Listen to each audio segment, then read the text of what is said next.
Hello everyone, welcome back to another video. Today I will explain about parametric curve. Parametric curve discuss करने से पहले आपको जानना है कि कर्व क्या होता है.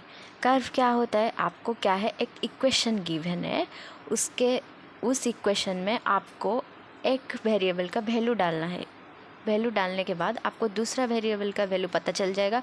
उससे क्या होगा, सेट ऑफ कोऑर्डिनेट्स फॉर्मेशन होगा, पॉइंट्स फॉर्मेशन होगा. उस पॉइंट को आप कनेक्ट करोगे तभी एक कर्व फॉर्मेशन होगा. देखो, I will take an example.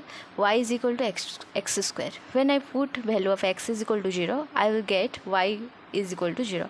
जब x का वैल्यू 0 है, y का वैल्यू 0 है, तो एक point I will find A point which has coordinate 0 and 0.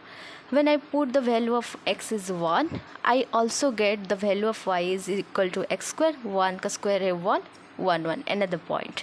When I put the value of x is equal to 2, I will get the value of y is equal to 4. 2 का square 4 होता है 2 4. वैसे when I put x is equal to 3, I will get the value of y is 9.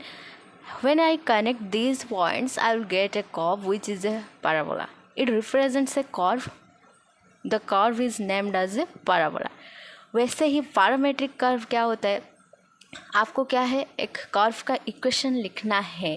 यहाँ पे y को use करके आप x को रिप्रेजेंट कर रहे हो, x को यूज़ करके आप y को रिप्रेजेंट कर रहे हो.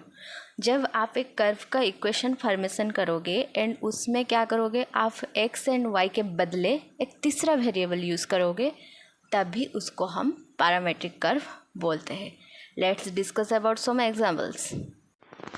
Before we discuss about examples, let's discuss about the definition of parametric curve. A curve is said to be expressed in parametric form when the coordinate of its points are given as a function of a third variable. आपको x and y का equation एक function के format में given है, उसमें अलग एक variable use है, वो t है. देखो, x is equal to f of t, y is equal to g of t. यहाँ पे f of t, g of t दो अलग अलग फंक्शंस हैं. इसमें वेरिएबल यूज़ हुआ है एक तीसरा वेरिएबल, ना कि x ना कि y. यहाँ पे यूज़ हो रहा है t. तो इसको हम बोलेंगे कि इस कर्व का इक्वेशन पैरामेट्रिक फॉर्म में गिवन है. ठीक है. Where f of t and g of t defined on a common domain of the parameter t, then these equations together represent the parametric equation of the curve. यहाँ पे क्या है, t का value जो है एक इंटरवल में है. ठीक है, डोमेन उसका वही इंटरवल होगा. टी का इंटरवल उसका डोमेन है. आपको जो values you will get that is range. उस रेंज, वो जो रेंज जो इक्वेशन का कलेक्शन होगा, उसको हम बोलेंगे parametric curve, parametric equation of that curve. Now discuss about some examples.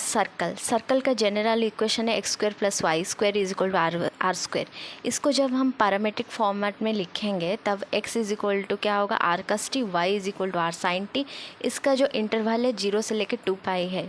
ठीक है, जी greater than is equal to 0 and 2 pi से छोटा होगा. टी का वैल्यू 0 और 0 से बड़ा हो सकता है, 2 पाई और उससे छोटा हो सकता है. ठीक है. उसके बाद है पैराबोला का equation y square is equal to 4x. यहाँ पे x को जब आप पैरामेट्रिक फॉर्म में लिखोगे तो 80 square y is equal to 280. T belongs to r. T का जो डोमेन है वो आर है. ठीक है. यहाँ पे तीसरा वेरिएबल यूज़ हो रहा है t, इसलिए इसको हम पैरामेट्रिक फॉर्म बोल रहे हैं. ठीक है. एलिप्स का इक्वेशन क्या है, x square divided by a square plus y square divided by b square is equal to 1. यहाँ पे x को पुट करना है ए कॉस टी, वाई को पुट करना है ए साइन टी. यहाँ पे जब आप तीसरा वैल्यू यूज़ करोगे, तीसरा वेरिएबल यूज़ करोगे, तभी उसको आप बोलोगे कि ये पैरामेट्रिक फॉर्म है एलिप्स का. Now discuss about general parametric curve. ये कहाँ डिफाइन होता है, ये R to the power n, मतलब एन डायमेंशनल स्पेस. देखो, एक्स वाई मतलब यहाँ पे दो कोऑर्डिनेट्स है, एक है एक्स एक्सिस, एक है वाई एक्सिस. ये 2 डायमेंशनल स्पेस है. वैसे R to the power n dimensional space क्या है, यहाँ पे एन कोऑर्डिनेट्स होगा. जैसे यहाँ पे 1 2 है, एक्स वाई जेड ऐसे एन तक. ठीक है.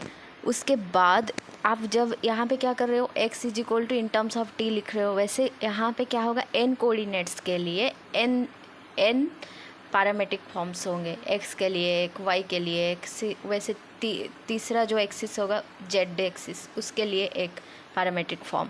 वैसे एन एक्सिस के लिए और एक पैरामेट्रिक फॉर्म होगा. तो a general parametric curve in r⁴n is a mapping from r to r⁴n denoted as gamma of t is equal to gamma 1 of t, gamma 2 of t, वैसे करके gamma n of t तक। ठीक है, देखो अब three dimensional के एक example helix का देखो, जब आप पैरामेट्रिक फॉर्म लिखोगे तो क्या होगा, cos of t, sin of t, t। ठीक है, जेड एक्सिस को जब आप जेड एक्सिस का फंक्शन क्या होगा t, वाई एक्सिस का फंक्शन क्या होगा sin of t, and x axis का फंक्शन होगा cos of t। In terms of t आप रिप्रेजेंट कर रहे हो हेलिक्स को। ठीक है, थैंक्स फॉर वॉचिंग। अगर वीडियो पसंद आता है तो लाइक करना, चैनल को सब्सक्राइब करना एंड अपने दोस्तों के साथ वीडियो को शेयर करना।